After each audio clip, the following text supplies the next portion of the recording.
चलिए स्टूडेंट्स, तो क्लास 9 के मैथ्स के एक और क्लास में आप सभी का स्वागत है। आज का हमारा टॉपिक है वास्तविक संख्याओं के लिए घातांकों के नियम। ये टॉपिक शुरू करने के पहले मैं आपको बता देना चाहता हूं कि सबसे पहले मैंने क्लास 9 का पूरा सिलेबस अपने पहले ही लेक्चर में डिस्कस किया हुआ था। मैथमेटिक्स में क्या पढ़ना है, क्या सिलेबस है हमारा, कितनी चीजें हमें पूरे साल में खत्म करनी है, वो सब मैंने आपको एक्सप्लेन किया था। तो उसमें मैंने आपको बताया था कि आपकी सबसे पहली यूनिट जो है वो है संख्या पद्धति या फिर नंबर सिस्टम। तो स्टूडेंट्स, नंबर सिस्टम का ये वाला जो टॉपिक मैंने लिखा है, ये टॉपिक 5 है। आज जो हम डिस्कस करने जा रहे हैं ये टॉपिक 5 है, टॉपिक 5। और ये नंबर सिस्टम का संख्या पद्धति का लास्ट टॉपिक है, वास्तविक संख्याओं के लिए घातांकों के नियम। ये जैसे ही हम पढ़ के इस क्लास में खत्म करेंगे, हमारा जो नंबर सिस्टम है, जो हमारा संख्या पद्धति है, वो पूरी की पूरी इकाई यानी कि यूनिट 1 वो खत्म हो जाएगी। ठीक है। अब देखो, वास्तविक संख्याओं के लिए रूल आ रहा है। वास्तविक संख्याओं के लिए तो वास्तविक संख्याएं क्या होती हैं भाई? वास्तविक संख्याएं वे सभी संख्याएं होती हैं जिनको आप जानते हो। मेरे कहने का मतलब यह है कि जैसे चाहे वो परिमेय हो, चाहे वो अपरिमेय हो, चाहे वो पूर्णांक हो, चाहे वो प्राकृतिक हो, चाहे वो पूर्ण संख्याएं हो, जितनी भी संख्याएं हैं सबको एक साथ एक समुच्चय में मिला के लिख दो। ये सारी संख्याओं का समुच्चय क्या कहलाता है? वास्तविक संख्याएं। इसमें परिमेय, अपरिमेय मतलब करड़ी वाला, बिना करड़ी वाला, p/q सब आ जाता है। ठीक है। तो यानी कि ये जो घातांकों के नियम है, वास्तविक संख्या हमने यहाँ पे लिखा रियल नंबर, इसका मतलब कि सभी संख्याओं, जितनी भी संख्याएं आप जानते हैं उन सभी संख्याओं के लिए ये रूल लागू होगा। तो ये बहुत ही इंपॉर्टेंट रूल है, बहुत ही मतलब ये समझ लो कि बिना इसके मैथमेटिक्स आगे नहीं बढ़ने वाली है। बहुत ही इंटरेस्टिंग और बहुत ही बेहतरीन टॉपिक हम डिस्कस करने जा रहे हैं। और चूंकि लास्ट भी है, यूनिट 1 खत्म भी हो जाएगी यहाँ पे। ये शुरू करने के पहले मैं आपको ये कहना चाहता हूँ कि देखो, आप पढ़ाई एक तो रेगुलर करो, पीछे वाले लेक्चर को रिवाइज करके आओ। जैसे मैंने पूछा कि वास्तविक संख्याएं क्या होती हैं, क्या मैंने पढ़ाया है, तो आपके दिमाग में तुरंत आ जाना चाहिए कि सर ने बताया था कि जितनी भी संख्याओं को आप जानते हो उन सबके समुच्चय को, जैसे कि परिमेय, अपरिमेय, पूर्णांक है ना, वो सब मिला के क्या होता है? वास्तविक संख्या होता है। तो ये चीज अगर आपको नहीं पता है तो फिर आपको, यानी कि वो वाला तो आपने अटेंड नहीं किया, अब ये अगर आप अटेंड करोगे तो ये आपको अच्छे समझ में नहीं आएगा। तो इसलिए आप पहले पिछले लेक्चर पे पूरा कमांड कर लीजिए, पूरा नोट वगैरह आप रिवाइज कर लिया कीजिए। जैसे अगला लेक्चर आपको मिले, अगली वीडियो मिले, तो ये वीडियो पढ़ने के पहले, इस क्लास को करने के पहले पिछले क्लास के नोट्स को आप एक बार रिवाइज कर लें। ठीक है। और एक और बात मैं कहना चाहूंगा कि जैसे ही आप वीडियो देखते हैं, चूंकि ये क्लास आपको अगर पसंद आती है, आपको मजा आता है पढ़ने में, तो पहले उसको लाइक कर दिया कीजिए। आप लाइक नहीं कर रहे हैं सेशन को, आप क्लास को लाइक किया कीजिए। फिर और चैनल को आप सब्सक्राइब कर लीजिए। अगर एक बार सब्सक्राइब कर लिया तो दोबारा करने की जरूरत नहीं है। और वीडियो को शेयर करो, ढेर सारे लोगों के पास शेयर करो। मैक्सिमम लोग इसको देखेंगे, मैक्सिमम बच्चे इससे जब जुड़ जाएंगे इस चैनल से, तो इस चैनल से जुड़ने के बाद जब ढेर सारे लोग यहाँ पे इकट्ठा हो जाएंगे तो फिर पढ़ने में मजा आएगा, क्योंकि कंपटीशन बढ़ जाता है थोड़ा सा। और हमेशा मैं कह रहा हूँ कि आप रिवाइज करके आया करो। क्यों? क्योंकि जब भी मैं कोई टॉपिक डिस्कस करता हूँ तो बहुत डिटेल में उसको पढ़ाता हूँ, पूरा डिटेल होता है वो, यानी कि बेसिक से लेके और बहुत हाई लेवल तक जाता है। तो आपको कहीं ना कहीं वो चीज 2 बार 3 बार रिवाइज करने की जरूरत है, क्योंकि क्लास 8वीं से आप 9th में आए हो, तो थोड़ा सा आपका लेवल जैसे अपग्रेड हुआ है तो आपको थोड़ी दिक्कत आ सकती है चीजों को समझने में। ठीक है। वो तभी आपको आसान लगेगा जब एक के बजाय 2 बार आप 3 बार आप नोट्स को देखेंगे, आप सवाल को लगाएंगे। ठीक है। तो उम्मीद करता हूँ आपको मेरी बात समझ में आई होगी। आई रिपीट अगेन, पहले तो लाइक कर दो, ढेर सारे लोग लाइक करो वीडियो को। नीचे आता है थंब, आता है लाइक का थंब आता है वीडियो के नीचे, उस पर दबा दिया करो। और सब्सक्राइब अगर नहीं किया तो कर लो, कर लिया तो बहुत अच्छी बात है। और वीडियो को शेयर करो। ठीक है। और पढ़ाई देखो कॉन्टिन्यूअस प्रोसेस है। अगर बीच बीच में आप गैप करोगे या फिर रेगुलर आप पढ़ाई नहीं कर रहे हो तो फिर पढ़ने का कोई फायदा नहीं है। ठीक है। और मैं उम्मीद करता हूं कि आप मन लगा के पढ़ रहे होंगे। चलिए, तो ज्यादा टाइम ना बर्बाद करते हुए हम अपनी क्लास को शुरू कर लेते हैं। वास्तविक संख्याओं के लिए घातांकों के नियम। वास्तविक संख्याएं क्या होती है मैं पहले बता चुका हूं, और ये टॉपिक आपके पहली यूनिट का, कक्षा 9 के पहली यूनिट का लास्ट टॉपिक भी। आप देख लो कि किस स्पीड से हम पढ़ रहे हैं। अभी बहुत ही जल्दी हमने इस चैनल को शुरू किया था, बहुत ही जल्दी हमने ऑनलाइन पढ़ाई शुरू की थी, और पहला यूनिट खत्म भी होने वाला है, वो भी पूरा डिटेल में, मैक्सिमम चीजें डिटेल में मैंने आपको समझाई हैं। बहुत ही अच्छे अच्छे क्वेश्चन भी कराए हैं, होमवर्क भी दिए हैं। तो जितनी मेहनत मैं कर रहा हूं उतनी मेहनत आप भी करो, तो सफलता फिर जरूर आपके मतलब आपको मिलेगी। आप बेहतर कर सकते हो लाइफ में। ठीक है। चलिए, तो शुरू कर लेते हैं। देखिए, हमारा पहला रूल क्या है, घातांकों के नियम का पहला नियम क्या है? अगर मान लो a एक वास्तविक संख्या है, इसकी पावर है p मल्टीप्लाइड बाई वही a, वही वास्तविक संख्या है, इसकी पावर है q। अब a और ये, इनको आधार, देखो कभी भी ऐसे लिखा हो a की पावर x, इसका मतलब क्या है? ये जो a है ना, इसको हम लोग आधार कहते हैं। क्या कहते हैं? आधार। और इसको क्या कहते हैं? घात कहते हैं। उम्मीद करता हूं कक्षा 8 में ये तो आपको बताया ही होगा, ये आपने पढ़ा होगा। ठीक है। तो देखिए स्टूडेंट्स, अब यहाँ पे क्या है कि a की पावर p है मल्टीप्लाइड बाई a की पावर q है। देखिए a और a सेम हो गया ना, यानी कि आधार सेम हो गया और घातें अलग अलग। यहाँ पे घात p है, यहाँ पे q है। a क्या है? a एक वास्तविक संख्या, और p और q क्या है? p और q भी वास्तविक संख्या ही है, चाहे कोई वो परिमेय संख्या हो, चाहे अपरिमेय हो, चाहे पॉजिटिव हो, चाहे निगेटिव हो, सब चलेगा। लेकिन ध्यान देने वाली बात क्या है कि आधार एक जैसा होना चाहिए। मतलब यहाँ a है तो यहाँ भी क्या होना चाहिए? a। अगर ऐसा है और इन दोनों का गुणा हुआ है तो कभी भी इस तरह के मल्टीप्लिकेशन में जो घातें हैं वो आपस में जुड़ जाती हैं, यानी कि a की पावर p गुणे a की पावर अगर q है तो a आधार वही रह जाएगा, लेकिन घातें आपस में क्या होती हैं, जुड़ जाती हैं, a की पावर हो जाता है p प्लस q। इसको एक एग्जाम्पल से भी मैं आपको समझा सकता हूँ, एक एग्जाम्पल के थ्रू समझा सकता हूँ। जैसे सपोज दैट ऐसे लिखा हो, मान लो ऐसे लिखा हो, मान लो लिखा हो 4 और 4 के घाते लिखा हो 3 और फिर गुणे लिखा हो 4, 4 के घाते लिखा हो 4। सपोज दैट ऐसा लिखा हो, तो इसको सॉल्व करने का तरीका क्या होगा स्टूडेंट्स? देखिए यहाँ भी 4 है, यहाँ भी 4 है, आधार एक जैसा होगा, घात क्या है, यहाँ पे 3, यहाँ पे 4 है, तो घातें आपस में जुड़ जाती हैं, यानी कि इसको ऐसे लिख सकते हो, आधार वही रहेगा, घातें जुड़ जाएंगी, यानी कि 3 प्लस 4 हो जाएगा। तो 4 की पावर 4 और 3 मिला के कितना हो जाता है, 7 हो जाएगा। और 4 की पावर 7 आप निकाल सकते हो, 4 गुणे 4 गुणे 4 गुणे 4 गुणे 7 बार कर दोगे, गुणा कर लेना, 4 चौके 16 चौके 64, ऐसे करके तो जो भी आएगा वो आपका आंसर हो जाएगा। बहरहाल आपको वहां तक जाने की जरूरत नहीं है, आपको बेसिक कॉन्सेप्ट सीखना है कि पावर्स ऐड हो जाती हैं। ये 4 की पावर 3 इंटू 4 की पावर 4 बराबर क्या हो जाएगा, 4 की पावर 7 हो जाएगा। तो एज अ रूल आप याद रखिए कि पावर p इंटू की पावर q, अगर आधार एक जैसा है तो घातें आपस में जुड़ जाती हैं। जैसे मैंने एक आसान लैंग्वेज में भी आपको समझाया कि अगर ये ना याद करो तो ऐसे भी याद कर सकते हो कि अगर आधार एक जैसा हो यानी कि a तो घातें आपस में जुड़ जाती हैं, यानी कि p प्लस q हो जाता है। ठीक है, यहां से। और बेसिक कॉन्सेप्ट इसका ये आप देख लो, 4 के घाते 3 का मतलब क्या, 4 गुणे 4 गुणे 4 3 बार, और 4 के घाते 4 का मतलब क्या, 4 गुणे 4 गुणे 4 गुणे 4 4 बार। अब वो कितनी बार हो गया, 1 2 3 4 5 6 7, तो इसको लिख सकते हो 4 के घाते 7। तो वही चीज है, इतना बड़ा ना हो, इतना टाइम ना बर्बाद करना पड़े, इतना हमें सोचना ना पड़े, इसीलिए हमने ये रूल बनाया हुआ है कि a की पावर अगर p है और फिर a की पावर अगर q है तो a की पावर p प्लस q हो जाता है। तो ये आसानी से लग जाएगा। तो उम्मीद करता हूँ आपको पहला रूल समझ में आया होगा। चलिए आगे चलते हैं। चलिए जैसे मान लीजिए एक दूसरा रूल देख लेते हैं। जैसे मान लीजिए अगर आपके पास a एक वास्तविक संख्या है, ठीक है, पहले भी बता चुका हूं, एक वास्तविक, इसकी पावर p है, और सपोज दैट इन दोनों की पावर पूरे होल पावर q हो जाए।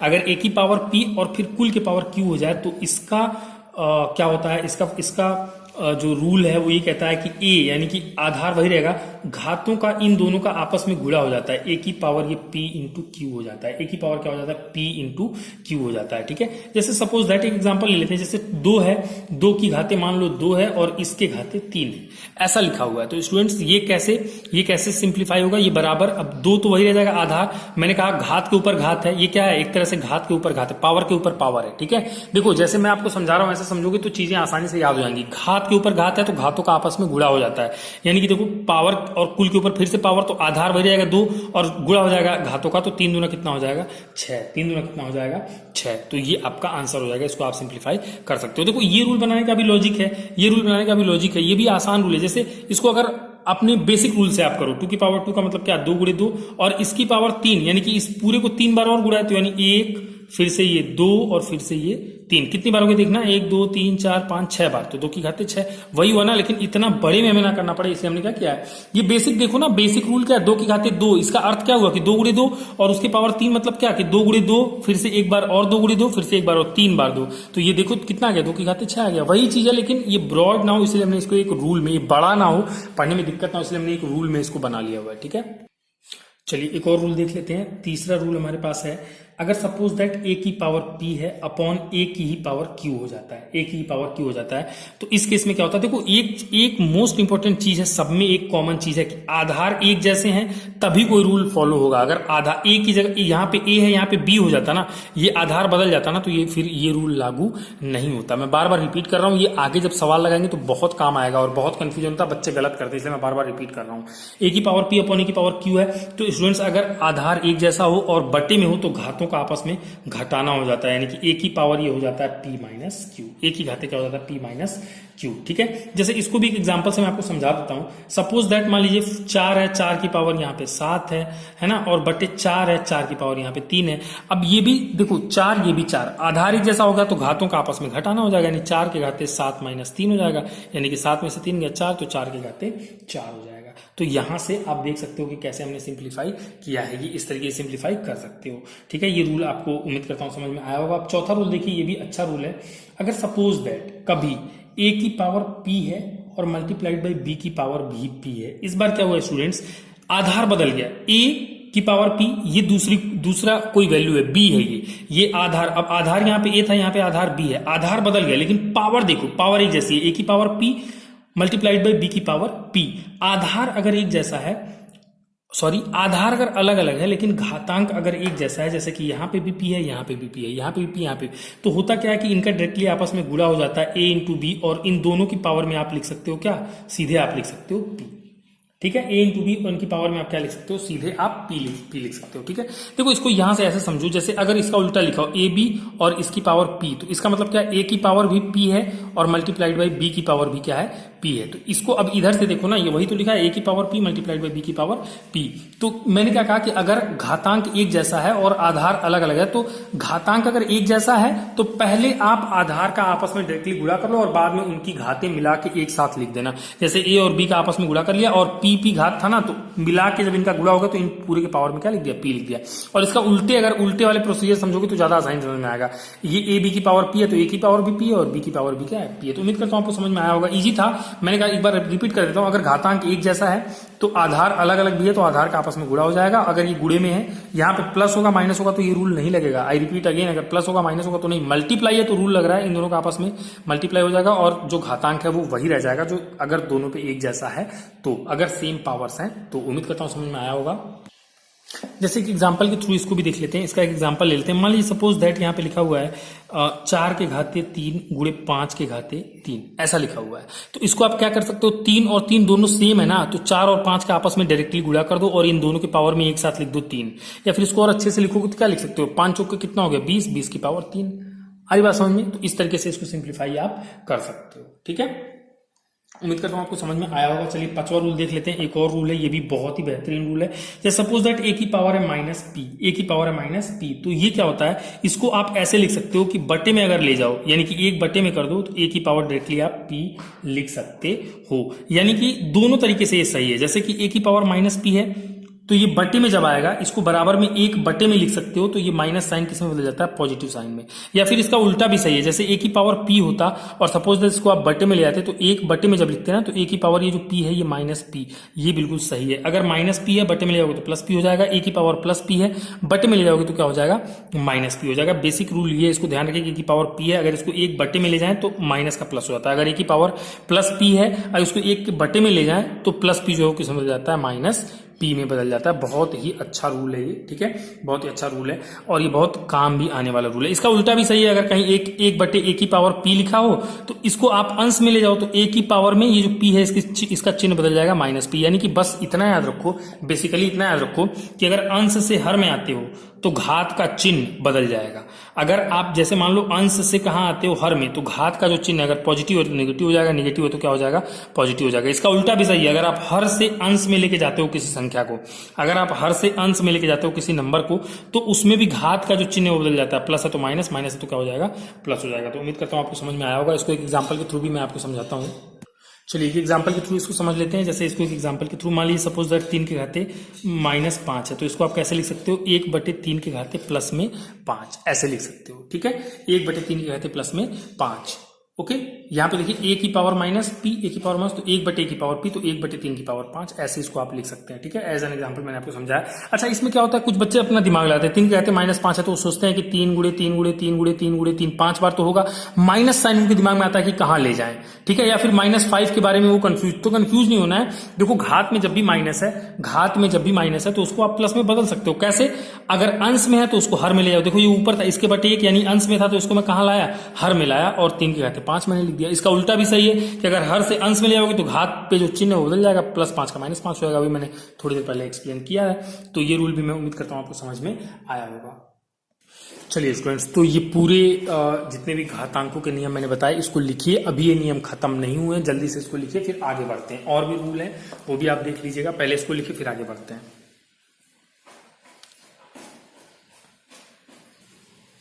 चलिए एक और रूल देखिएगा, ये भी बहुत ही अच्छा रूल है, बहुत इंपॉर्टेंट है। a/b अगर कहीं पे है और इस दोनों के पावर होल पावर -p है, ठीक है, तो स्टूडेंट्स आप इसको क्या करेंगे, अगर आप अंश को हर और हर का अंश कर देते हैं, यानी कि बी को ऊपर कर देते हैं और ए को नीचे कर देते हैं, तो घात जो है ना, ये इस घात का चिन्ह अपने आप बदल जाता है, माइनस पी का क्या हो जाता है, प्लस पी हो जाता है। ठीक है, जैसे एक एग्जांपल से इसको भी मैं समझा देता हूं। सपोज दैट 3/5 और होल पावर में क्या है, -6। देखिए माइनस पावर को हैंडल करना इजी नहीं होता है, तो आप हमेशा जब भी सवाल लगाइएगा आप कोशिश करिएगा कि माइनस में अगर कहीं घात है, घातांक में अगर कहीं माइनस है, ठीक है, घातांक में अगर कहीं माइनस है तो उसको किस में बदला जाए, प्लस में बदला जाए। तो इसको बदलिए प्लस में। कैसे बदलेंगे, मैंने कहा आप उल्टा कर दिए, 5 को ऊपर ले जाइए और 3 को नीचे लाइए, और ये घातांक जो माइनस में था अपने आप किसमें बदल जाएगा, 6 में बदल जाएगा। तो इसको आप 5/3 की पावर 6 भी लिख सकते हैं। उम्मीद करता हूँ समझ में आया होगा। अगला एक और रूल देख लीजिएगा, 7th रूल है। जैसे सपोज दैट a की पावर m/n है। a की पावर में क्या है, a की पावर में क्या है, m/n है, m/n। ठीक है, तो स्टूडेंट्स इसमें क्या होता है, इसमें क्या होता है, ये भी मोस्ट इंपॉर्टेंट रूल है, इसको आप थोड़ा सा केयरफुली देखिएगा, नहीं तो फिर दिक्कत हो जाएगी, आपको समझ में नहीं आएगा। ये क्या है कि ये रूल आपका 2 तरीके से काम करता है। एक तो आप क्या करो, इसको ब्रेक करो, m/n को। m/n को कैसे ब्रेक कर सकते हो, a की पावर 1/n लिख सकते हो और इस पूरे की पावर m लिख सकते हो। क्यों, क्योंकि अभी मैंने पढ़ा है a की पावर p, p की पावर और होल पावर q है, तो p q का आपस में गुणा होता है, तो a की पावर p और कुल के पावर q, तो इन दोनों का आपस में गुणा होगा, तो m गुणे 1/n, m गुणे 1/n, तो क्या हो जाएगा, m/n होगा कि नहीं होगा। तो m/n को ही मैंने इस फॉर्म में लिख दिया। आपको कोई दिक्कत है, उम्मीद करता हूं कोई दिक्कत नहीं होगी। तो यानी कि 1/n का मतलब क्या है, जैसे पहले मैं आपको पिछले लेक्चर में बता चुका हूं, अगर आपने ध्यान से देखा हो, जैसे a स्क्वायर है, a स्क्वायर है, सॉरी a स्क्वायर नहीं, करड़ी में a है, तो इसको आप कैसे लिख सकते हैं, a की घाते 1/2 लिख सकते हैं कि नहीं सकते हैं, लिख सकते हैं कि नहीं, मैंने बताया आप लिख सकते हैं। अगर घनमूल निकालना है किसका, a का, तो a की घाते आप 1/3 भी लिख सकते हैं। तो 1/n अगर आपने लिखा, अगर a की घाते 1/n लिखा, इसका मतलब कि nवां मूल निकालना है किसका, a का। ये सब मैं आपको बता चुका हूं। ठीक है, चलिए, तो यहाँ पे क्या है, a की पावर 1/n है, इसका मतलब क्या है, इसका मतलब क्या है स्टूडेंट्स, इसका मतलब है कि nवां मूल किसका, a का। ये 1/n का मतलब nवां मूल किसका, आधार a है, तो a का, और कुल की पावर कितनी होनी चाहिए, m। इसको आप ऐसे भी लिख सकते हो। ठीक है, एक तो ऐसे लिख सकते हो, या फिर इसको देखो एक और तरीका लिखने का, इसको ऐसे भी तो लिखा जा सकता है, a की पावर m और इसकी पावर 1/n, ऐसा भी लिख दे तो कोई दिक्कत नहीं, क्योंकि a की पावर p और कुल के पावर q, तो a की पावर p इंटू q करोगे तो m करने m/n हो जाएगा। ये m/n वही चीज मैंने अलग तरीके से लिखा हुआ है, इन दोनों को मल्टीप्लाई करो ना भाई, m इंटू 1/n करो ना, तो m/n ही तो आता है, इसको बस मैंने एक इस तरीके से लिख दिया हुआ है। ठीक है, तो उम्मीद करता हूं आपको समझ में आया होगा।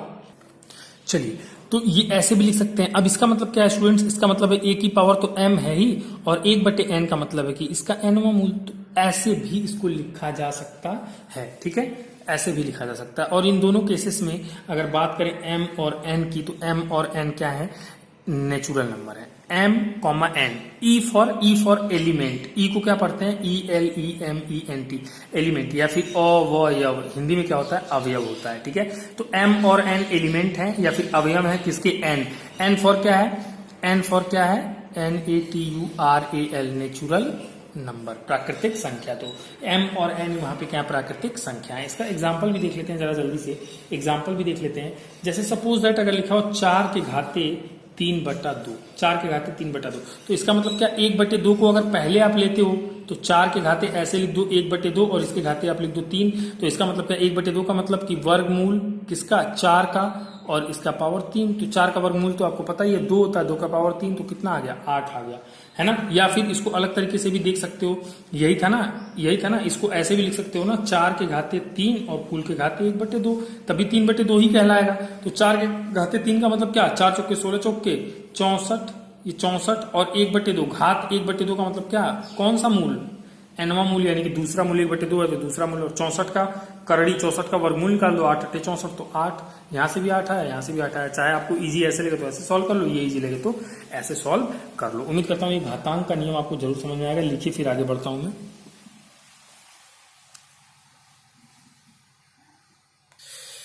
तो उम्मीद करता हूं अब तक आपने लिख लिया होगा। देखिए, घातांक के टोटल मैंने 7 नियम आपको बताए, यहाँ पे लिखा है 5 2 7, हाँ 7वां नियम मैंने आपको बताया, 7 रूल बताए हैं। 7वां में से ये रूल भी बहुत इंपॉर्टेंट है। उम्मीद करता हूँ ये रूल आपको समझ में आया होगा। ये लिखने का तरीका आपको समझ में आया स्टूडेंट्स। ये m, n ये तो समझ में आ गया। e फॉर क्या, एलिमेंट या फिर अवयव। ठीक है, मतलब कि किस चीज के ये क्या है, कौन सी ग्रुप के हैं, कौन से किसके एलिमेंट है, किसके अवयव है, किसके अवयव है, तो n के, और n का यहाँ पे नेचुरल नंबर, यानी प्राकृतिक संख्या। ये m और n ये जितने भी लिखे ना, ये सब प्राकृतिक संख्या है। ठीक है, और इसको अगर तुमने इस तरीके से लिख लिया तो ये चीज करना तो आसान है, क्योंकि 1/n का मतलब कि nवां मूल और पावर में m है। अगर तुमने m की पावर होल में 1/n लिख लिया तब भी m/n ही है, कोई फर्क नहीं पड़ता है। तो इसका मतलब a की पावर m तो है और 1/n का मतलब कि कुल का इस पूरे का nवां मूल, तो वही मैंने लिखा हुआ है। और इसका एग्जाम्पल भी मैंने यहाँ पे इस वाले मेथड से और इस वाले मेथड से भी करके दिखाया। दोनों में से जो इजी लगे आप कर लेना। 8 आंसर तभी आंसर हमेशा एक जैसा आएगा। ठीक है, उम्मीद करता हूं आपको समझ में आया होगा। तो घातांकों के टोटल मैंने कितने नियम आपको पढ़ा दिए, अब तक 7 नियम पढ़ा दिए। 7 तो मोस्ट इंपॉर्टेंट रूल है, इसको अच्छे से लिखेगा कॉपी पे। 7 रूल आपके नोट्स में लिखे होने चाहिए, तैयार होना चाहिए, और आप 2-3 बार इनको रिवाइज जरूर करिएगा। और देखिए, रूल जानने से कुछ नहीं होता है, रूल तो सबको पता होता है कि अब जैसे देखो, अब मैं एक लाइव एक प्रैक्टिकल एग्जांपल आपको बताता हूं। जैसे कि लॉकडाउन का रूल सबको पता है, टेलीविजन देख रहे हैं आप, समाचार आ रहा है, मोबाइल में भी न्यूज आ रहा है। ठीक है, लॉकडाउन पता है कि लॉकडाउन में क्या करना है, रूल तो सबको पता है, लेकिन फॉलो किसने किया? मैंने देखा कि बहुत ही रेयर ऑफ रेयरेस्ट लोग हैं जो लॉकडाउन के रूल का बहुत अच्छे तरीके से पालन कर रहे हैं। नहीं तो लोग आना जाना इधर उधर जो भी है वो कर ही रहे हैं। इसी में कुछ अफवाहें भी उड़ रही हैं, कुछ झूठ मतलब गलत न्यूज भी लोग फैला रहे हैं। ठीक है, कुछ लोग डरे हुए हैं, कुछ लोग उसका मजाक बना रहे हैं, तो अलग अलग तरीके से। तो रूल का क्या है कि जितने भी रूल मैंने पढ़ाए हैं ना, ये रूल आपको पता है तो इससे आपको बेनिफिट नहीं मिलने वाला है। इसका बेनिफिट तब मिलेगा जब आप इन रूल्स को किसी भी दिए हुए सवाल में अप्लाई कर पाओगे। जब आप इस रूल को किसी दिए हुए सवाल में अप्लाई कर पाओगे, जब आप इस रूल का यूज करना सीख जाओगे ना स्टूडेंट्स, सही मायने में ये रूल तब आपको आ जाएगा। केवल सीखने से या केवल नोट्स में लिखने से काम नहीं चलेगा। अगर आपको ये अप्लाई करने आ गया, अगर ये किसी सवाल पे आपको लगाने आ गया, तब मैं मानूंगा कि आपको ये रूल आता है। तो चलिए कुछ एग्जाम्पल्स करते हैं, कुछ उदाहरण करते हैं और इस रूल को अप्लाई करने की कोशिश करते हैं और थोड़ी ज्यादा से ज्यादा प्रैक्टिस करते हैं, ताकि हम इन चीजों को आसानी से और ज्यादा हैंडल कर पाए। ठीक है, तो चलिए आगे चलते हैं। चलिए स्टूडेंट्स, तो एक एग्जांपल के थ्रू समझाता हूँ। ठीक है, जैसे कि ये वाला एग्जांपल है हमारे पास, 16 लिखा हुआ, 16 की घाते 1/2 और कुल की घाते फिर से 1/2। इसको मैं 2 तरीके से सोल्व करूंगा। ठीक है, ध्यान से देखिएगा आप भी। एक ही क्वेश्चन को आप कई तरीके से हैंडल कर सकते हो। जैसे कि ये 16 की घाते 1/2 का मतलब क्या? 1/2 1/n का मतलब क्या? nवां मूल। 1/2 का मतलब क्या कि वर्गमूल। 2 का मतलब क्या? वर्ग। 3 होता तो घनमूल। तो इसका यानी कि ये कहना चाह रहा है कि वर्गमूल निकालिए किसका? 16 का, और फिर इसकी पावर 1/2 को अभी अब रहने दो। ठीक है, अब 16 का वर्गमूल तुम्हें पता ही है, 4 चौके 16 होता है कि नहीं होता है? 4 चौके 16 होता है ना, उसका वर्गमूल 4 आ गया। और 4 की पावर 1/2, 4 की पावर 1/2 का मतलब क्या कि 4 भी किस में आएगा? करड़ी में आएगा। वर्गमूल निकालो 4 का, तो 4 का वर्गमूल कितना? 2। तो लो आ गया, 2 तुम्हारा आंसर है। इसको एक और तरीके से मैं सिंप्लीफाई करता हूँ। जैसे ये लिखा हुआ 16 की पावर 1/2 और होल पावर में फिर से कितना लिखा हुआ? 1/2। थोड़ा सा ध्यान से देखना है स्टूडेंट्स, तभी समझ में आएगा। 16 को आप ऐसे भी तो लिख सकते हो। 16 को देखो, 2 8 16, 2 चौके 8, 2 दूना 4, 2 एकन्ने 2, यानी कि 1 2 3 4, तो 2 के घाते 4, 2 दूना 4 दूना 8 दूना 16। ऐसे भी लिख सकते हो कि नहीं लिख सकते हो? लिख सकते हो ना। तो यहाँ पे तुम इसको 16 को ऐसे लिख दो, 2 की घाते 4 16 को, और इसकी घात में कितना है? 1/2 है, और कुल की घात में कितना है? 1/2 है। अब देखो, चूंकि तुम्हें पता है कि a की पावर m है और इसकी पावर में n है। ठीक है, एक सेकंड रुकना।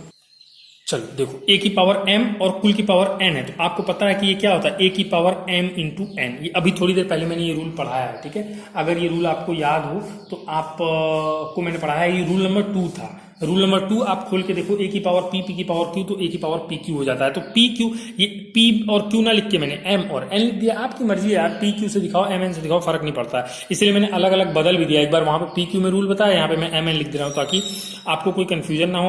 आप घबराओ मत। mn देखिए कि सर ने तो pq बताया था, अरे उससे क्या होता है यार, pq लिखो चाहे mn लिखो, एक जनरल फॉर्मूला है, आप कुछ भी किसी से भी दिखा सकते हो। तो m की पावर n मल्टीप्लाई हो जाता है ना घातों का आपस में। उम्मीद करता हूँ आपको समझ में आ रहा होगा। देखो, बताया करो, मेरी क्लास आपको समझ में आती है कि नहीं आती है? आप पढ़ते हो तो आपको समझ में आ रहा है, आपको मजा आ रहा है कि नहीं आ रहा है? मजा आ रहा होगा, समझ में आ रहा होगा, तभी तो फिर आगे पढ़ाऊंगा मैं, नहीं तो फिर बंद कर देंगे और क्या। तो a की पावर m और इसकी पावर n है, तो ये क्या हो जाएगा? मैंने कहा घातों का आपस में गुणा होता है, तो a की पावर m इंटू n हो जाता है। ठीक है, तो वही रूल लगाओ ना। ये 4a 2a है और 4 क्या m है और ये n है, तो आपस में गुणा कर दो, तो 2 की घाते एक तरह से क्या हो जाएगा? 4 गुणे 1/2 हो जाएगा, और कुल की घाते में 1/2 है, इसको रहने दो। अब इसको थोड़ा सा और आगे ले आओ, 2 एकन्ने 2 दूनी कितना हो जाता है? 4 हो जाता है। 2 एकन्ने 2, तो ये कुल मिला के 2 के घाते 2 हुआ, और इसकी घात में कितना? 1/2 रहा। 2 की घाते 2 क्या होता है? 4, और 4, या इसको ऐसे भी मत करो ना, 2 की घाते 2 4 मत करो, इसको ऐसे मत करो, ऐसे मत करो। एक काम करो, इसको ऐसे कर लो। अब इसको a मानो, इसको a की पावर m और कुल की पावर n, तो a की पावर m इंटू एन यानी कि 2 इंटू 1/2 हो जाएगा। घातों का आपस में क्या हो जाता है, गुणा। अगर घात के ऊपर घात है तो घातों का आपस में गुणा, तो गुणा कर दो, 2 से 2 कट गया तो 1 आ गया, यानी कि 2 के घाते 1 आ गया, यानी कि कितना आ गया 2। यहाँ से भी आंसर कितना आया 2, यहाँ से भी आंसर कितना आया 2। डिपेंड्स ऑन यू कि आप ऐसे लगाना चाहते हो कि आप ऐसे लगाना चाहते हो, ठीक है। एक ही सवाल को कई तरीके से हैंडल किया जा सकता है। इसमें क्या रूल लगा है, आई रिपीट अगेन, एक बार मैं इसको और एक्सप्लेन कर देता हूँ। पहले तो मैंने 16 को क्या किया, 2 की घाते 4 लिख दिया, क्योंकि 2 दूना 4 दूना 8 दूना 16 होता है। गुणनखंड से अभी मैंने यहाँ पे कराया था गुणनखंड, वो मिटा दिया मैंने, गुणनखंड से आप लिख सकते हो। अब a की पावर m की पावर n है, यानी घात के ऊपर घात है तो घातों का आपस में गुणा, तो 4 गुणे 1/2 कर दिया, तो 2 दूना 4, ये 2 की घाते 2 और इसकी घाते 1/2। अब फिर से घात के ऊपर घात है, घातों का आपस में गुणा, 2 गुणे 1/2, अब 2 घाते 1 हो गए, 2 घाते 1 का मतलब क्या 2। तो यहाँ से भी सॉल्व हो सकता है और यहाँ से भी सॉल्व होता है। लगाओ इसको, फिर आगे चलते हैं, आगे बात करते हैं और एग्जाम्पल लगाते हैं। चलिए तो एक और एग्जाम्पल कर लेते हैं। देखिए यहाँ पे लिखा हुआ है कि व्यंजक ये वाला पूरा व्यंजक लिखा हुआ है, कुछ सरल कीजिए।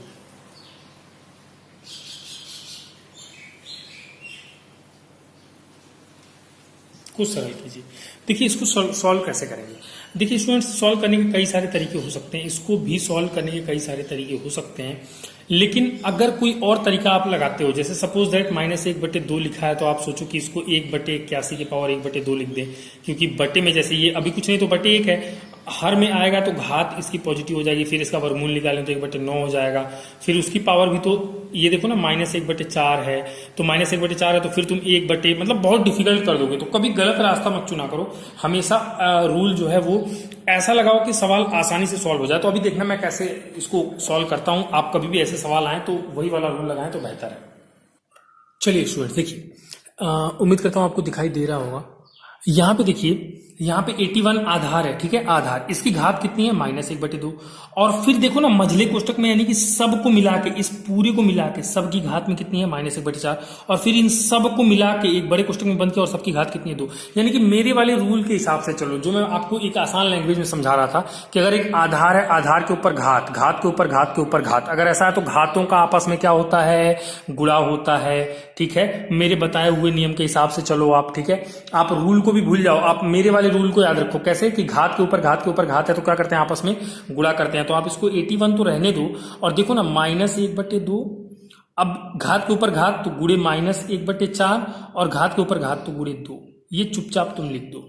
घात के ऊपर घात के ऊपर घात का मतलब क्या, गुणे घातों का आपस में गुणा। जैसे कि कौन सा रूल लगा रहे हैं हम लोग, a की पावर m और उसकी पावर n है, घात के ऊपर घात है तो a की पावर m इंटू n हो जाता है। इसके ऊपर एक और घात होता तो उसका भी गुणा, उसका भी गुणा, ऐसे बढ़ते चला जाता। तो यहाँ पे वही हो रहा है, मैंने सबका क्या कर दिया, गुणा, इसका गुणा, इसका गुणा, इसका गुणा कर दिया, 81 के ऊपर ये पूरा घात बन के तैयार है। अब देखो ये कितना डिफिकल्ट सवाल दिखने में लग रहा था, ये कितना आसान हो गया, ऐसे लिख दिया तुमने। अब इसको थोड़ा सिंप्लीफाई करो, देखो ध्यान से देखो, 2 × 2 दूना 4, माइनस का माइनस गुणा होता है तो क्या होता है बच्चों, प्लस हो जाता है, माइनस से माइनस का गुणा होता है तो माइनस माइनस कट जाएगा, प्लस हो जाएगा। ध्यान से देखना भाई कैसे मैं काट रहा हूं, कभी तुम गलत मत कर देना। और 2 × 2 और 2 दूना कितना हो गया था 4, तो 81 के घाते ऊपर 1 बच गया, बटे 2 दूना कितना बचा, 2 दूना कितना बचा, 2 दूना 4, यहाँ पे कितना बच गया, 2 दूना 4, ये लो 1/4, ठीक है। अब 81 को भी देखो ऐसे लिख सकते हो ना, 81 को 3 से काटो तो कटेगा ये, हाँ कटेगा, 3 दूनी 6, 2 8 3 7 21, फिर 3 से 3 9 27, फिर 3 से 3 9, फिर 3 से 3 करने 3, 1 2 3 4, 3 के घाते 4 आप लिख सकते हैं कि नहीं। 81 को, तो 81 को आप लिखे 3 के घाते 4, और इस पूरे के घात में कितनी है 1/4, वही पुराना रूल, 3 के घाते, घात के ऊपर घात तो घातों का आपस में गुणा, 4 गुणे 1/4, 4 4 कट गया, 3 के घाते 1 बराबर कितना आ गया, 3 आ गया। तो देखिए कितना आसानी से ये क्वेश्चन सॉल्व हो गया, कितना इजी है अगर आप इस मेथड से इसको लगाते हैं, ठीक है। तो उम्मीद करता हूँ आपको समझ में आया होगा, जल्दी से इसको लगाइए, फिर आगे चलते हैं और एग्जांपल्स को हल करते हैं। चलिए तो उम्मीद करता हूँ आपको दिखाई दे रहा होगा। एक और सवाल करते हैं, देखिएगा लिखा हुआ व्यंजक कैसे लिखा हुआ, 5/6, इसकी पावर में 1/5, और इन सब की पावर होल पावर 5/6 की पावर 1/5, और होल पावर कितनी है -1/6, 5/6 होल पावर 1/5, और इन सब की होल पावर में वापस से कितना -1/6। तो कुल मिला के ये क्वेश्चन दिखने में जितना डिफिकल्ट है, आप इसको अगर मेरे वाले फॉर्मूले से सॉल्व करो, मेरे दिमाग से चलो, तो देखो कितना आसानी से सॉल्व हो जाता है। मुझे क्या दिख रहा है कि ये 5/6, ये तो a है, ये एक छोटे वाले कोष्टक में बंद है, ये पूरा a है।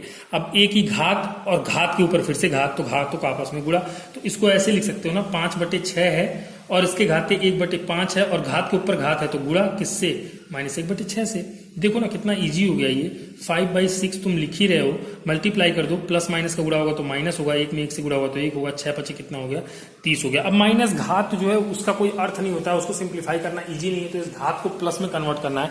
तो कैसे कन्वर्ट करोगे स्टूडेंट्स, जरा ध्यान से देखना, चूंकि अभी मैंने एक रूल पढ़ाया था आपको, एक रूल पढ़ाया था, ध्यान से देखना भाई। a/b अगर इसकी पावर है सपोज दैट a/b अगर इसकी पावर है सपोज दैट -m, मैंने एक रूल पढ़ाया है, तो आप इसको -m को +m करना चाहते हो तो b को उल्टा कर दो, a b को उल्टा कर दो, b ऊपर अपॉन a नीचे, और ये जो -m है वो किसमें बदल जाता है, m में बदल जाता है। ये मैं आपको एक्सप्लेन कर चुका हूं अभी थोड़ी देर पहले। एक रूल मैंने पढ़ाया था, rule number I think 6, rule number 6 को आप खोल के देखिए, ये रूल मैंने बताया हुआ है, ठीक है। पी से और एम से कंफ्यूज मत होइएगा, आपकी मर्जी आप पी ले लो, आपकी मर्जी आप एम ले लो, तो वही रूल लगाओ ना। इसको थोड़ा सा और अच्छे से, माइनस अच्छा नहीं लग रहा है, इसको प्लस में ले जाओ तो ये उल्टा कर दो, 6 को ऊपर बटा 5 नीचे, और पावर में अब माइनस खत्म हो जाएगा, केवल क्या बचेगा 1/30। बस यही आंसर है आपका, यही आपका आंसर है, ठीक है। उम्मीद करता हूँ आपको समझ में आया होगा। 5/6 को उल्टा कर तो 6/5 की पावर 1/30, यही आंसर है। इसको भी लगाइए, फिर आगे चलते हैं।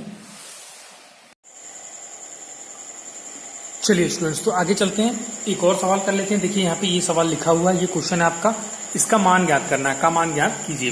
ये क्वेश्चन देखने में थोड़ा डिफिकल्ट लग रहा है, ऐसा लग रहा है कि क्वेश्चन कितना टफ है और कैसे सॉल्व होगा, कैसे सॉल्व होगा, लेकिन एक्चुअली बेसिकली अगर देखा जाए ना तो ये सिंप्लीफिकेशन का क्वेश्चन है, सरलीकरण करना है बच्चों, इसके अलावा कुछ नहीं।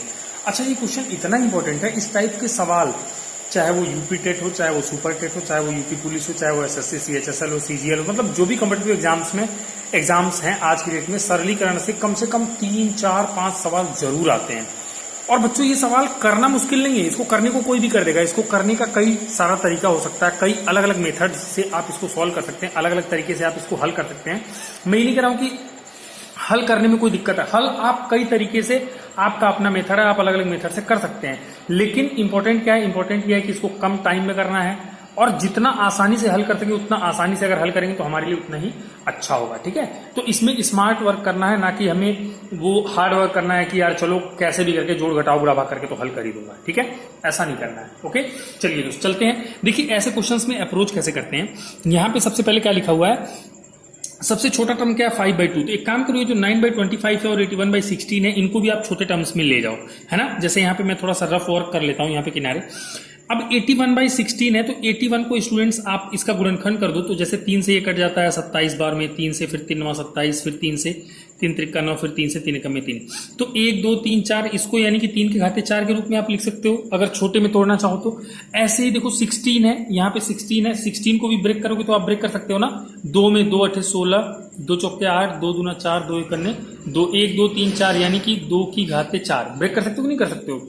ऐसे अगर आप ख्याल करो तो 9 को भी ब्रेक कर सकते हो 3 के स्क्वायर में, देखो 3 त्रिका 9, 3 एकन्ने 3, तो ये भी 3 के स्क्वायर में ब्रेक हो सकता है। और ऐसे 25 जो है 5 के स्क्वायर में ब्रेक हो सकता है। तो इसको ब्रेक करके लिखो, तो इसको क्या लिख सकते हो, देखिएगा ध्यान से, इसको आप 3 की पावर, यहाँ पे है ना 81 को 3 की पावर 4 लिख सकते हो ना, तो 3 की पावर 4 लिख दो, डिवाइडेड बाई 16 को 2 की पावर 4 लिख दो, और इन सब की पावर में क्या है -3/4 है, रहने दो। फिर मल्टीप्लाइड में ये बड़ा वाला ब्रैकेट आया, इसको आप 3 का स्क्वायर और 5 का वर्ग कितना होता है 25 होता है, और पूरे की घात कितनी है 3/2 है। ओके, और डिवाइड में क्या है 5/2, और इसकी घात कितनी है -3 है। इसको ऐसे ही रहने दो। चलो थोड़ा सा और आगे चलते हैं, देखिएगा कैसे स्मार्टली इसको सिंप्लीफाई करेंगे। बहुत आसानी से ये हल होने वाला क्वेश्चन है बच्चों, लेकिन अगर आपने ज्यादा फोकस नहीं किया, ज्यादा ध्यान नहीं दिया, तो फिर आप फंसोगे, आप इसको लेके उलझ जाओगे, और ये बहुत मेहनत करने के बाद भी सॉल्व नहीं होगा। जबकि बेसिकली घातांक के नियमों से ये सॉल्व होने वाला सवाल है, इतना इजीली सॉल्व होगा कि आप देख लो। अभी मतलब 2-3 मिनट में मैं कर दे रहा हूँ समझा के, तो अगर आपको करना हो कि अपने मन से करना हो तो ये 1 मिनट भी नहीं लगेगा, मतलब 40-45 सेकंड में ये क्वेश्चन सॉल्व हो जाता है, ठीक है।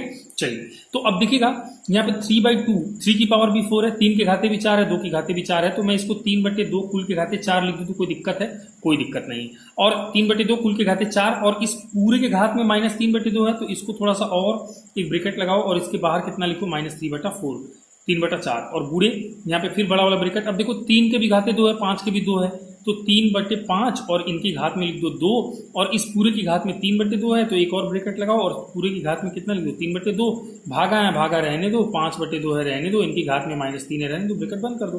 थोड़ा सा आगे चलो, अब देखो इसको a मानो, इस पूरे को a मानो, तो a की पावर और फिर जो ये पूरी वैल्यू है इस पे भी पावर, यानी ऐसे समझो कि घात के ऊपर घात। और मैं 50 बार आपको बोल चुका हूं कि घात के ऊपर जब घात होगा तो घातों का आपस में क्या हो जाता है, गुणा हो जाता है। ये रूल है, ए की पावर m और इसकी भी पावर n है, तो क्या होता है, ए की पावर m इंटू n, ठीक है। तो उम्मीद करता हूं ये वाला आपको जो घातांक का नियम मैंने पढ़ाया है वो आपने पढ़ा होगा, आपको ध्यान होगा अभी तक, ठीक है। चलिए तो आगे चलते हैं। अब ये क्या हो जाएगा, गुणा हो जाएगा, तो इसको ऐसे लिख सकते हो ना आप 3/2, और इसकी घात में क्या था 4, और घात के ऊपर घात तो गुणे हो जाएगा -3/4, है ना। फिर गुणे, अब इसमें भी चलो ये 3/5 तो ऐसे ही रहने दो, इसकी घात 2 थी और घात के ऊपर घात तो गुणे 3/2 हो जाएगा, और डिवाइडेड बाई रहने दो, और 5/2 तो है ही, और इसकी पावर में -3 ये भी रहने दो। अब थोड़ा सा देखो सिंप्लीफाई, घात के ऊपर घात लगाने के बाद 4 गुणे -3/4, 4 से 4 ये कट जाएगा, 2 से 2 ये कट जाएगा। थोड़ा और सिंप्लीफाइड वर्जन में इसको लिखो तो लिख सकते हो 3/2, और इसकी घात में क्या लिख सकते हो -3, लिख सकते हो कि नहीं, लिख सकते हो। अच्छा -3, ये 4 से 4 कट गया -3। अच्छा इसको सोचो, अगर -3 घातांक में माइनस का मतलब सॉल्यूशन जल्दी मिल नहीं पाता है, तो अगर एक स्मार्ट बच्चा है ना तो वो क्या करेगा, इस -3 को पहले +3 में बदलना चाहेगा। और वो कैसे बदलेगा, वो क्या करेगा, 2 को ऊपर ले जाएगा 3 को नीचे, क्योंकि ये भी रूल मैंने पढ़ाया है कि अगर p/q की पावर में सपोज दैट अगर -n है तो इसको आप ऊपर ले जाओ, q को, p को नीचे लाओ, तो ये -n किस में बदल जाता है, +n में बदल जाता है। ये भी मैंने पढ़ाया हुआ है, ठीक है। तो उस वाले रूल के मुताबिक एक काम करते हैं, इसको 3/2 को 2/3 करते हैं। तो देखो इसको मैंने क्या किया, 2 को ऊपर कर दिया, 3 को नीचे, 2/3, और इसकी पावर में कितना लिख दिया मैंने, केवल -3 था, अब वो प्लस में बदल गया तो केवल 3 बचा। और मल्टीप्लाइड में इसमें भी आ जाओ, देखो जरा 2 से 2 कट गया है तो 3/5, और इसकी पावर में केवल 3 बचा है, और ये डिवाइडेड बाई है। अच्छा ये -3 है, इसको भी एक काम करते हैं प्लस में कन्वर्ट कर ही देते हैं, तो 2 को ऊपर 5 को नीचे, यानी कि 2/5, और इसकी पावर में -3, वो किस में बदल जाएगा, +3 में, ठीक है। उम्मीद करता हूं यहां तक आपको समझ में आया होगा। थोड़ा सा और आगे चलते हैं, देखिएगा इसको आप क्या लिख सकते हैं भाई, पूरे की पावर 3 है, मतलब 2 के भी पावर 3 है, 2 के भी पावर 3 है, और डिवाइडेड बाई 3 के भी पावर 3 है। उम्मीद करता हूं आपको दिख रहा होगा, शायद नहीं दिख रहा है तो मैं इसको रफ कर देता हूं, ठीक है, इसको मिटा देता हूं, फिर यहाँ पे सवाल को लगाते हैं। ये तो रफ वर्क था, इसकी आपको जरूरत भी नहीं है। चलिए आगे चलते हैं, यहाँ पे नहीं दिख रहा था, यहाँ पे कर लेते हैं सवाल को। यहाँ से अब ऊपर जा रहे हैं, तो ये 2/3 और इसकी पावर 2/3, इसकी पावर में 3 है, +3, इसका मतलब क्या है कि 2 की पावर भी 3 डिवाइडेड बाई 3 की पावर भी कितनी होगी, 3, मल्टीप्लाइड रहने दो, ब्रेकेट भी रहने दो, ठीक है, ब्रेकेट भी रहने दो। ये भी देखो, ये इस वाले को देखो, 3/5 की पावर 3 है, मतलब 3 की पावर भी 3 है, डिवाइडेड बाई 5 की पावर भी 3 है ना। और ये एक काम करो, इसको भी चलो अभी रहने दो, और ये 2/5 की पावर 3 का मतलब क्या है, 2 की पावर भी 3 है, डिवाइडेड बाई 5 की पावर भी 3 है। उम्मीद करता हूं यहां तक समझ में आया होगा। अब आगे चलते हैं, ध्यान से देखिएगा, ये 2 की पावर 3 डिवाइडेड बाई 3 की पावर 3 मल्टीप्लाइड का मतलब क्या है कि ये ब्रैकेट हटा भी दे तो कोई फर्क नहीं पड़ेगा। अगर प्लस या माइनस होता तो अंदर देखना पड़ता कि साइन चेंज हो रहा है या कुछ हो रहा है कि नहीं हो रहा है। यहाँ पे कुछ भी देखने की जरूरत नहीं है, तो यहाँ पे क्या हो जाएगा, 3 की पावर 3 है, डिवाइडेड बाई 5 की पावर 3 है। इस डिवीजन को मल्टीप्लाइड में बदलो तो ये 5 के घाते 3 ऊपर जाएगा, डिवाइडेड बाई 2 के घाते 3 नीचे आएगा। ऐसे आप इसको लिख सकते हो। अब जरा ध्यान से देखो, 5 पे घाते 3, 5 पे 3, यहाँ से कट गया, 3 पे 3 यहाँ से कट गया, 2 पे 3, 2 पे, सब तो कट गए, कट पिट के ये सब 1 1 1 1 1 1 ऐसे आया होगा ना, 1/1, यानी कि कितना आया होगा, 1/1 का मतलब क्या होता है 1, तो ये बराबर में कितना आ गया 1, यही आपका क्या है आंसर है। तो देखिए ये आपको समझाने में मैंने आपको बहुत सारी एक्स्ट्रा बातें बताई, बहुत सारी चीजें मैंने थोड़ा सा कॉम्पिटेटिव एग्जाम्स के लिए मैं चर्चा कर लिया कि सरलीकरण में ये सब आता है और सरलीकरण कितना इंपॉर्टेंट है, क्या है, सब कुछ बताने के बाद में भी अगर आप देखोगे तो इस क्वेश्चन को सॉल्व करने में मेरे को लगभग 6 मिनट 5 मिनट इतना कुछ डिटेल में समझाने के बाद लगा है। अगर वैसे किया जाए तो जैसा कि मैं पहले ही कह रहा हूं, 1 मिनट से कम में 45 से 50 सेकंड में ये एक स्मार्ट बंदा कर सकता है। लेकिन वो जो बहुत ज्यादा मेच्योर वगैरह क्लास 9 में है तो आपको लगभग 4-5 मिनट, लगभग 2.5-3 मिनट तो मिनिमम लग ही जाएगा इस क्वेश्चन को सॉल्व करने में, ठीक है। उम्मीद करता हूं आपको समझ में आया होगा। देखिए ऐसे ही क्वेश्चंस करने से, ऐसे ही क्वेश्चंस पे चर्चाएं करने से, क्वेश्चंस को सॉल्व करने से, क्वेश्चंस को लगाने से हमें थोड़ा सा सिंप्लीफिकेशन में या सरलीकरण में आसानी होती है, हमारा मैथमेटिक्स थोड़ा तेज होता है, हमारा माइंड थोड़ा तेज चलने लगता है ना। और जो घातांक के नियम मैंने पढ़ाया है उसमें भी आप धीरे धीरे थोड़े से पारंगत हो जाते हैं, उसको अप्लाई करने में आप हिचकते नहीं है। तो इसको कर लीजिए, इसके बाद और भी एक डिफिकल्ट सवाल करते हैं। चलिए एक एग्जांपल और देखिए, ऐसा लिखा हुआ है, इसको सिंप्लीफाई करना है, इसको सिंप्लीफाई करना है, ठीक है।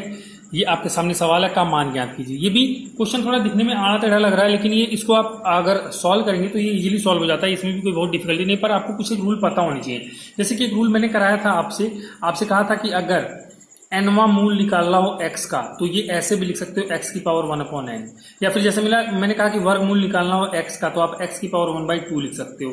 अगर घनमूल निकालना हो x का, तो x की पावर 1/3 लिख सकते हो। ठीक है, ये सब मैं आपको बता चुका हूं, ये सब पढ़ा चुका हूं। अगर आपको ये नहीं आता है ना, तो प्लीज आप इसके पीछे वाला लेक्चर देखिए, पूरा कंप्लीट करिए क्लास, फिर आगे बढ़िए आप। ठीक है, तो इसको आप क्या लिख सकते हैं, अगर देखा जाए तो 12 और की घाते 1/4 लिख दे तो कोई दिक्कत नहीं है। और ये 6 है, 6 की घाते 1/7 लिख दे तो कोई दिक्कत नहीं है। ठीक है, 7वां मूल है या फिर 1/7, चौथा मूल है या फिर 1/4। अब इसको थोड़ा सा और आगे ले चलते हैं। अब 12 है आपके पास, 12, इसको थोड़ा छोटे पार्ट में डिवाइड करिए, तो 2 छके 12, 2 तिहाई 6 और 3 एकने 3, यानी कि इसको आप 2 गुणे 2 गुणे 3 के रूप में लिख सकते हैं, और इनकी घात में 1/4 है, रहने दीजिए। और 6 को आप 2 तिहाई 6 यानी कि 2 गुणे 3, और इनकी घात में 1/7 है, आप रहने दीजिए। अब देखिए इन दोनों के बीच में भी मल्टीप्लीकेशन है, तो इस ब्रैकेट का कोई बहुत ज्यादा मतलब नहीं है, ये ब्रैकेट हो ना हो ज्यादा कोई फर्क नहीं पड़ता है यहाँ पे, क्योंकि मल्टीप्लाइड वाला साइन है। अच्छा, ये इसके ऊपर 1/4 है, इसका मतलब क्या, 2 के घाते 1/4 है, इस वाले गुणे इस वाले 2 पे भी 1/4 है, गुणे इस वाले 3 पे भी कितना है, 1/4 है। मैं पहले बता चुका हूं कि अगर x की पावर p है गुणे x की पावर q है, तो इसका मतलब क्या होता है, x की पावर क्या होता है, p नहीं सॉरी, अगर x की पावर p है गुणे y की पावर भी p है, तो आप क्या लिख सकते हो, x y और दोनों के पावर मिला के p, या उसको उल्टा देखो, अगर x y है इसकी पावर p है, तो x पे भी p है, y पे भी p है, तो वही है, इस पूरे के पावर 1/4 है, तो इस पे भी 1/4 है, इस पे भी है, इस पे भी है, वो मैंने लिख दिया। और गुणे यहाँ पे भी वही कहानी, इन दोनों पे 1/7 होगा, तो 2 के घाते 1/7 गुणे 3 के घाते 1/7। अब एक काम करो, 2 वालों को एक जगह इकट्ठा करो, तो 2 गुणे 2 गुणे 2 है ना, तो 2 की घाते 1/4 गुणे 2 की घाते 1/4 गुणे 2 की घाते 1/7, और गुणे 3 वालों को एक जगह इकट्ठा करो, तो 3 की घाते 1/4 और गुणे 3 की घाते 1/7। ठीक है, अब मैंने आपको पहला ही रूल, घातांक का पहला ही नियम बताया है कि अगर आधार एक जैसा हो और सब गुणे में हो, आधार एक जैसा हो, 2 2 2 यानी कि a और सबका गुणा हुआ, तो घातें आपस में जुड़ जाती हैं, तो ये 2 आएगा और ये ब्रैकेट में आएगा, और आपस में ये पूरी की पूरी घातें आपस में 1/4 धन 1/4 धन 1/7 ये जुड़ती हुई नजर आएंगी। और गुणे में ये 3 है, दोनों में 3 है, तो एक जगह 3 लिखो और इसकी घातें आपस में जुड़ती हुई नजर आएंगी, 1/4 में 1/7 क्या होगा, जुड़ जाएगा। अब इसको आप थोड़ा सा और सिंप्लीफाई करो। ठीक है, तो थोड़ा सा रफ वर्क करना पड़ेगा। यहाँ पे देखिए मैं कर दे रहा हूँ 1/4 प्लस 1/4 प्लस 1/7। अब ये कैसे हल होगा, लघुत्तम लेना पड़ेगा भाई। देखो कक्षा 9 में आ गए हो, आपको थोड़ी मेहनत तो करनी पड़ेगी। चलिए, मैंने थोड़ा सा ये वाला पार्ट रफ कर दिया, वो रफ वर्क था बस ऐसे आपको समझाने के लिए। तो यहाँ पे देखिएगा ये वाला जो है, इसको थोड़ा और सिंप्लीफाई कर लेते हैं, यानी कि 1/4 प्लस 1/4 प्लस 1/7। तो ये क्या होगा, इसको हल करिए, इनका लघुत्तम लीजिए, 28 लघुत्तम आ जाएगा, 4 7 28 प्लस 4 7 28, 7 करने 7 प्लस 7 चौक 28, 4 करने 4, 7 7 14, 14 4 कितना होता है, 14 4 18/28 हो गया, है ना।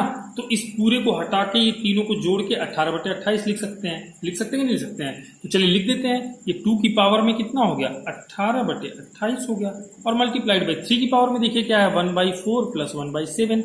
इसको और जोड़िए तो 7 और 4 का यहाँ भी लघुत्तम कितना हो गया, 28 हो गया, 4 7 28, 7 करने 7 चौक 28, 4 करने 7, 7 4 11/28 हो गया, 11/28 हो गया। तो यहाँ पे 3 की घात में इन दोनों को हटा के इनको जोड़ के 11/28 मैंने लिख दिया। उम्मीद करता हूं आप इतना समझ पा रहे होंगे। चलिए, थोड़ा सा रफ वर्क मैंने फिर से रफ कर दिया, मिटा दिया है। अच्छा, यहाँ पे आप इसको यहीं पे छोड़ देंगे ना, तो ये आपका आंसर है। इसका मान ज्ञात करना था, इसका मान आ गया 2 के घाते 18/28 गुणे 3 के घाते 11/28। इसका मान निकल गया, आप यहीं पे इस आंसर को छोड़ सकते हो, कोई दिक्कत नहीं है, बिल्कुल करेक्ट है। लेकिन इसको थोड़ा सा और अगर आगे बढ़ाना भी चाहो, तो इसको थोड़ा सा और अच्छे तरीके से लिखना चाहो, तो ऐसे लिख सकते हो ना, 2 की घाते 18, 2 की घाते 18 और इसकी घात में कितना, 1/28।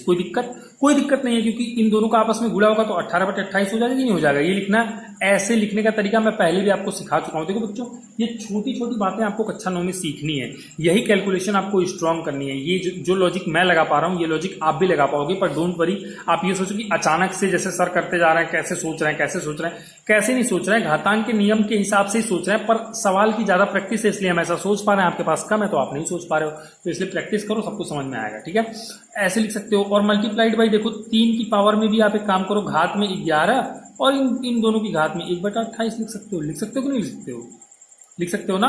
अब देखो, इस पे भी 1/28 घात, इस पे भी 1/28 घात, है ना, और दोनों का गुणा हुआ है। तो आप अब देखो, गुणा हुआ है तो जैसे कि ये वाला रूल लगाओ ना आप, x की पावर x की पावर मान लो p है गुणे y की पावर मान लो क्या है, y की पावर भी p है, तो x y एक साथ लिख दो और इन दोनों की पावर में p लिख दो। ये वाला रूल ये मैं पढ़ा चुका हूं। तो 2 के घाते 18 यानी कि x गुणे 3 के घाते 11 यानी कि y, x y एक साथ लिख दो और इन दोनों की पावर में कितना लिख दो, 1/28 लिख दो। अच्छा 1/28 का मतलब क्या होता है, 28वां मूल, 28वां मूल। 1/28 का मतलब ऐसे करनी में 28वां मूल किसका, 2 के घाते 18 गुणे 3 के घाते 11 का।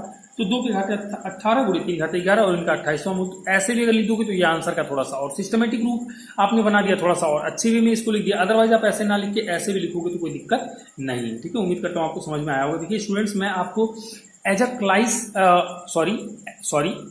क्लास 9th स्टूडेंट लेके चल रहा हूँ, as a class 9th student लेके चल रहा हूँ। इसलिए मैं आपको बहुत ही मतलब बारीकी से एक एक यहाँ से शुरू किया, मैंने एक एक पॉइंट थोड़ा डिस्कस किया और बहुत ही मतलब ऐसे कह सकते हो आप, बहुत ही एक बेसिक स्तर पे जाके मैं आपको एक्सप्लेन करने की कोशिश कर रहा हूँ। जो भी डिफिकल्ट चीज आ रही है मैं यहाँ पे रफ वर्क कर रहा हूँ, उसको दिखा रहा हूँ, फिर उसके बाद मैं उस चीज को आगे बढ़ा रहा हूँ। ऐसा नहीं है कि मैंने रफ वर्क मन में कर लिया या फिर मेरी स्पीड फास्ट है तो मैंने जल्दी से बता दिया कि ऐसा ऐसा ऐसा कर लो, फिर ऐसे नहीं ऐसे लिख दो, ऐसे नहीं ऐसे लिख, ऐसा मैंने नहीं किया। बिल्कुल बेसिक से आपको मैं लेके चल रहा हूँ और आप देख रहे हो कि कितना डिफिकल्ट, जितना टेढ़ा सवाल था उतना ही टेढ़ा आंसर आया है। लेकिन मैंने एक बहुत ही प्रॉपर वे में आपको बेसिक से लेके मैं घातांक के नियम को समझाते हुए चला हूँ। तो मैं उम्मीद कर रहा हूँ कि आपको ये सवाल समझ में आया होगा। अगर आपको समझ में आया है तो प्लीज आप बता दिया कीजिए कि आपको समझ में आया। बहुत ही नालायक बच्चे हो, पता है ये वर्ड मैं जरूर थोड़ा सा गलत इस्तेमाल कर रहा हूँ, लेकिन मैं क्या करूं बताओ। मैं कहता हूं बार बार कि तुम्हें समझ में आया कि नहीं आया, एक बार मैसेज करके बताओ, एक बार मैसेज करके बताओ, लेकिन कोई भी बच्चा मैसेज नहीं कर रहा।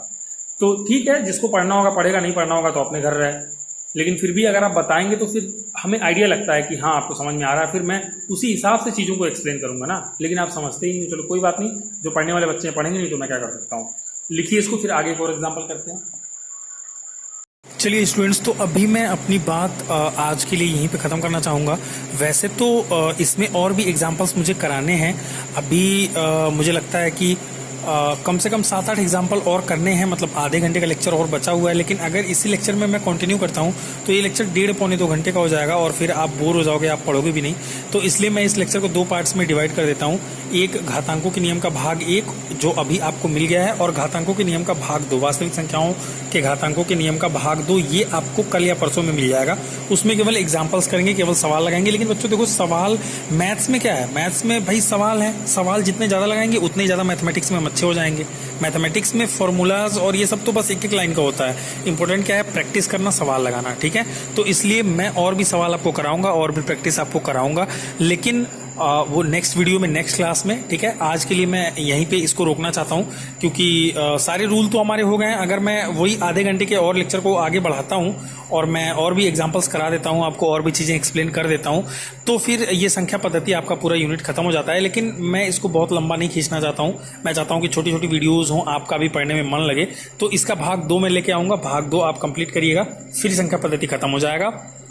चूंकि बहुत लंबा हो गया लेक्चर, इसलिए मैं इसको यहाँ पे रोक रहा हूँ। ठीक है, और देखिए एक बात हमेशा आप नोट कर लीजिए कि कभी भी जब भी आप मैथमेटिक्स के बारे में सोचते हैं, मैथमेटिक्स पढ़ते हैं, मैथ्स के बारे में जानते हैं, तो मैथ्स केवल थ्योरीज नहीं है कि आप 4 फॉर्मूले जान गए तो आप मैथ्स में ओके हो गए। नहीं, मैथमेटिक्स में ओके तब होता है आदमी जब बहुत सारा प्रैक्टिस करता है, बहुत सारे सवाल लगाता है। अब देखिए, जब भी मैं एग्जाम्पल्स करा रहा हूँ तो हर एक एग्जाम्पल्स में कुछ ना कुछ ट्रिकी चीज़ है, कुछ ना कुछ कोई ना कोई फॉर्मूले के ऊपर ट्रिक है कि भाई अगर ये वाला a की पावर m की पावर n है तो क्या ट्रिक चलना है, या फिर अगर n वाला रूट है तो 1/n लिख देते हैं, या फिर और माइनस का प्लस कैसे करते हैं। बहुत सारी ऐसी बारीकी वाली बातें हैं जो अगर आदमी ना जाने, अगर वो छोटी बातें आपको ना पता हो तो आप बहुत बड़े बड़े सवाल भी, मतलब बहुत छोटे छोटे सवाल भी आप नहीं लगा पाएंगे, आपसे हल ही नहीं होगा। और अगर वो छोटी छोटी बातें आपको पता हो तो आप बहुत बड़े बड़े सवालों को आसानी से हल कर सकते हैं। सिंप्लीफिकेशन आप बहुत कम टाइम में बहुत ही अच्छे तरीके से कर पाएंगे।